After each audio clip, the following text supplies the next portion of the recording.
Hey, petit encart avant de commencer, je vous annonce officiellement que notre jeu Necropalace est enfin publié après plus d'1 an et demi de développement. On en a bavé, c'est un jeu de stratégie, de tactique, vous pouvez y jouer gratuitement sur Android ou iOS, ça fait maintenant un peu plus d'1 semaine qu'il est sorti, j'en ai parlé en avant-première sur mes réseaux sociaux et les retours sont pas mal du tout, regardez, voilà. Vous avez une campagne solo qui peut durer près de 10 heures, ouais 10 heures, avec un scénario dedans. Et tout ça dans un jeu de stratégie et de réflexion à la fois simple et complexe à maîtriser. Vous avez des dizaines d'énigmes dispo, vous pouvez jouer en duel contre vos amis, contre des ennemis du monde entier, à travers des tournois. Enfin bref, on est super fiers, on s'est donné à fond. Et sur ce, je vous laisse avec le tsar le plus cruel que la Russie ait porté. Moscou, 1541. Le jeune Ivan Vassilievitch est recroquevillé dans un coin de sa chambre. Il a froid, car ses vêtements sont usés jusqu'à la corde. Il a faim, car son dernier repas, un quignon de pain gagné en se battant, date de 2 jours. Des bruits de pas résonnent dans le couloir. Ivan se cache sous son lit, car il sait qu'on vient soit pour le tuer, soit pour le tourmenter. Les pas s'arrêtent derrière la porte de sa chambre. Il entend des rires sinistres. Il se fait une promesse. Toute cette souffrance qu'on lui inflige, il la rendra au centuple. Hey, Drastier, les sabres noirs. Oui, les sabres noirs, vous connaissez peut-être pas cette bébête. Pourtant, elle a de beaux yeux et devinez un petit peu où elle se trouve. Ouais. Eh ben oui, effectivement. Bah oui, fallait s'y attendre, vu le sujet du jour. Et puisque vous l'avez donc sans doute compris, il va s'agir d'une nouvelle excursion dans la lointaine patrie de Gvas. Alors ça ne vous a sans doute pas échappé, mais la Russie est un pays un petit peu spécial. Déjà de par sa taille, avec ses 17 millions de kilomètres carrés, qui fait je ne sais pas combien de fois la France, qui est plus grande que toute l'Europe réunie, mais aussi de par son fonctionnement. Et c'est vrai qu'en général, on ne trouve que des hommes à la poigne de fer à la tête de l'État russe. Alors aujourd'hui, que ce soit Poutine, mais aussi avant lui, Boris Eltsine. Bon, peut-être pas lui. Mais bon, en remontant plus loin, on peut aussi citer évidemment Staline et puis toute la dynastie des Romanov. Mais à votre avis, quel fut le tout premier homme à diriger cet immense pays d'une poigne de fer? Eh bien, ne vous posez pas la question sans 7 ans, puisque aujourd'hui, le personnage que l'on va voir n'est ni plus ni moins que l'homme qui a transformé la petite principauté de Moscovie en une puissance qui, aujourd'hui encore, est un acteur majeur de la scène politique internationale. Il intéresse aussi bien les historiens que les psychanalystes et les criminologues. Staline lui-même était l'un de ses plus grands admirateurs. Et pour ceux qui se demandent, oui, tout à fait, il mérite son surnom. D'ailleurs, je préfère vous prévenir, en termes de degré de cruauté et de délire, on va être à peu près au niveau d'un certain Gilles de Rais. Et donc, au menu du jour, des conquêtes, de la gloire, mais aussi de la brutalité, du fanatisme et de la folie. Alors donc, dites-moi les sabres noirs, êtes-vous prêts à voir ce qu'est un despote, un vrai? Dans ce cas, mettez votre plus belle Kosovo Rodka et je vous emmène à la cour du premier et du plus redoutable des tsars, Ivan IV, le Terrible.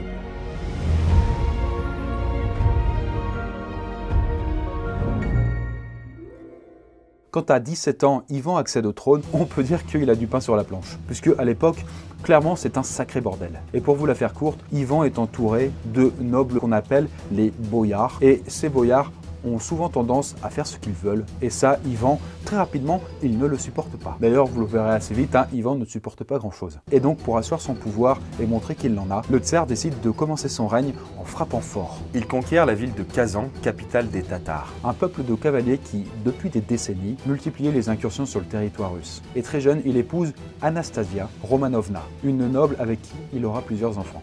Ivan est bien décidé à mettre de l'ordre dans son pays. Il réforme l'armée, organise l'église orthodoxe, condamne les dérives religieuses. Tout semble donc aller sur la voie du progrès. Mais bien entendu, tout ça est aussi bien trop beau pour être vrai. Alors, dès le début du règne, il est de notoriété publique que le tsar est, légèrement taré, ouais, exactement. Étant petit, il s'amusait à énucléer les oiseaux, voilà, leur arracher les yeux, quoi. Et son petit péché mignon était de briser les pattes des chiens avant de les jeter par-dessus un mur et les écouter alors agoniser. Ça commence bien. Fou. Et son tout premier homicide, d'un point de vue humain, là, donc là, il le commet à l'âge tout à fait vénérable de 13 ans. Pour rappel, c'est quand même l'âge où vous êtes au collège, quoi. Vous arrivez en 4e, tranquillement. Et du coup, pour lui, à ses 13 ans, non, cette mort ne fut pas accidentelle, non. Puisque lors d'un banquet, il arrête le chef des boyards, le fait traîner dans la rue et lâche ses chiens de chasse affamés directement sur lui. Voilà, simple, efficace. En même temps, Ivan a de bonnes raisons d'en vouloir sérieusement aux boyards. Souvenez-vous, sa mère est morte alors qu'il était à peine âgé de 8 ans. Et ce sont alors eux, les boyards, qui se sont occupés de lui une fois qu'il était orphelin. Mais je mets quand même des guillemets sur le fait de s'occuper parce que sa vie, à ce moment-là, se résumait à de la privation de nourriture, des humiliations à répétition et de la violence physique. De plus, on peut quand même ajouter qu'il vivait avec la peur de mourir n'importe quand. En fait, clairement, les boyards le voyaient, lui, ce jeune héritier du trône, que comme un enfant insignifiant qui serait serait écarté du pouvoir le moment venu. Seulement, Ivan les a quand même pris de court et le moins qu'on puisse dire, c'est qu'il n'a pas fini de se venger. Cependant, au début de son règne, Ivan reste relativement sage. Il est alors fou amoureux de sa femme, Anastasia, qui est la seule capable de calmer ses crises de paranoïa. Bon, bien sûr, il y a quelques exécutions arbitraires, voilà, toi tu meurs, toi tu vis, toi tu meurs aussi. Mais bon, comparé à la suite, croyez-moi, vraiment, ce n'est rien du tout. Il faut dire qu'en 1530, année de la naissance d'Ivan, tout est à faire. La Russie n'existe pas. Non, à la place, on a un vaste territoire sur lequel on trouve une myriade de peuples. Il y en a de partout, une chier partout. À l'est, des nomades écument les steppes. Au nord-ouest, les Suédois tentent d'élargir leur royaume. Et à l'ouest, les chevaliers teutoniques, les Teutons, gardent solidement leurs frontières. Bref, une belle partie de risque, quoi. Et donc, au centre de tout ça se trouvent quelques principautés, parmi lesquelles se trouve donc la Moscovie. Et elle s'organise autour d'une petite ville tout à fait sympathique qui s'appelle Moscou. Et c'est donc là qu'est né Ivan, apparemment une nuit d'orage.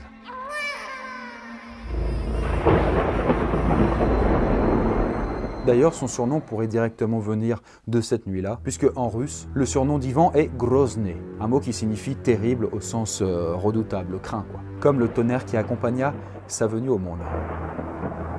Et Ivan n'a pas de peau, son père meurt alors qu'il est âgé de 3 ans, et sa mère lorsqu'il en a 8. Mais ça ne l'empêche pas, à 17 ans à peine, de se proclamer tsar. Et ce mot n'est pas anodin puisque tsar, effectivement, on l'associe à la Russie, mais initialement, c'est dérivé du mot César, nom que prenaient donc les empereurs romains ainsi que byzantins. Et c'est quand même un petit peu important, vous savez, puisque ça signifie que Ivan, il n'a pas l'intention de rester juste un prince avec sa petite principauté dégueulasse de Moscou. Non, il veut s'étendre, il veut devenir bien plus. Et d'ailleurs, c'est assez stylé pour l'anecdote, puisque lors de son sacre, il se fait couvrir d'or, littéralement. C'est-à-dire qu'on lui verse des pièces d'or dessus. Ça doit être une activité plutôt ludique, hein.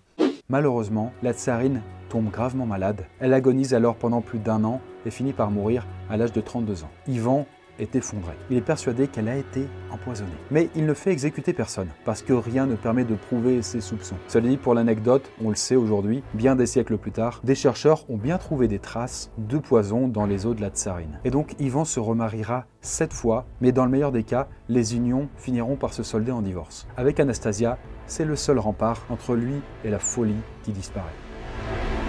Et alors, à partir de ce moment-là, il ne va clairement pas se gêner pour laisser libre cours à sa démence.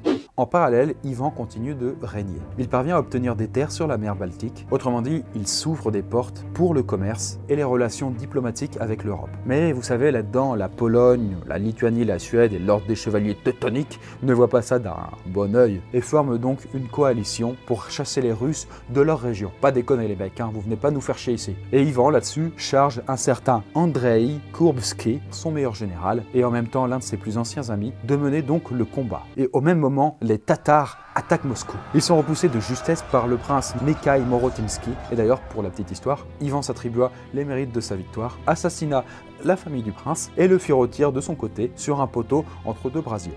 La raison à tout ça ? La trahison, apparemment. C'était peut-être un traître, hein, on n'est pas sûr. Lui-même n'était pas sûr. Mais vous savez, dans le doute, mieux vaut massacrer toute la famille. Sur le front de l'Ouest, Kourbsky, le fidèle parmi les fidèles, passe à l'ennemi. Pas celui qu'on vient de cramer donc, hein. Là on parle du meilleur ami d'Ivan. Comme quoi, le traître n'est pas toujours celui qu'on croit. Il envoie alors une lettre à son tsar dans laquelle il explique qu'il est parti. Parce que...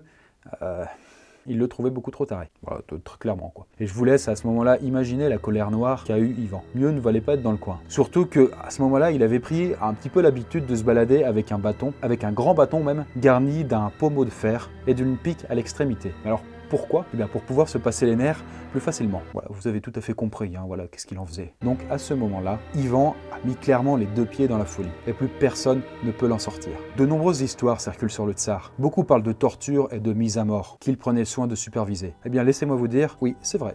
Tout est vrai. Les tortures physiques pouvaient être associées à des tortures mentales tout aussi douloureuses. Si vous voulez, en voici quelques-unes.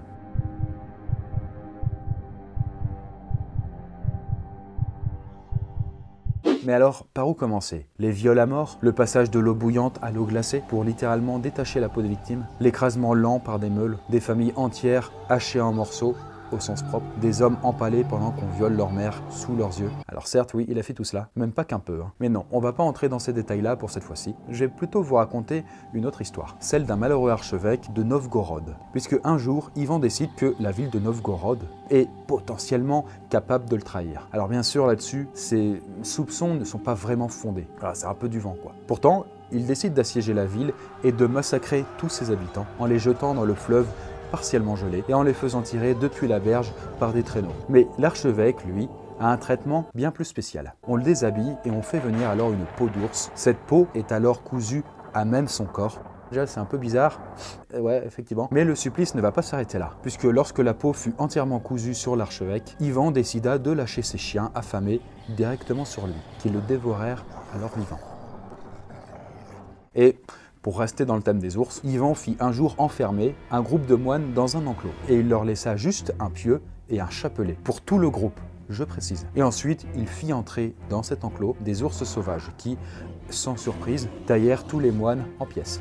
Mais Ivan appréciait aussi particulièrement la torture, vous savez, qui consiste, à mettre des familles entières dans un cachot pendant plusieurs mois, voire plusieurs années, avec bien sûr toutes les conditions les plus horribles qu'il puisse là-dessus y avoir, hein, cela va de soi. Et cela fait, une fois que les membres de cette famille sont bien brisés mentalement, émotionnellement et physiquement, il faisait alors promettre à l'un des membres de la famille, la plupart du temps le fils, qu'il aurait la vie sauve et la liberté s'il tuait l'un de ses frères ou son père. Et alors le fils acceptait au bout d'un moment, et comme promis, on le libérait. Sauf que à ce moment-là, une fois dehors, alors que le fils se croyait enfin sorti de cet enfer, Ivan l'arrêtait de nouveau pour parricide ou fratricide. Voilà, hein, c'est au choix. Et le remettait en prison ou l'exécutait. Sympathique, n'est-ce pas? Mais il y a pire. Voilà, je sais que là on est un petit peu dans la démesure, mais si vous avez suivi jusqu'ici, vous savez que la grande hantise de Ivan, c'est bien entendu la trahison. Il a donc mis une méthode au point pour décourager les potentiels traîtres, et cela était très simple, ils tuaient leurs femmes et faisaient pendre leur corps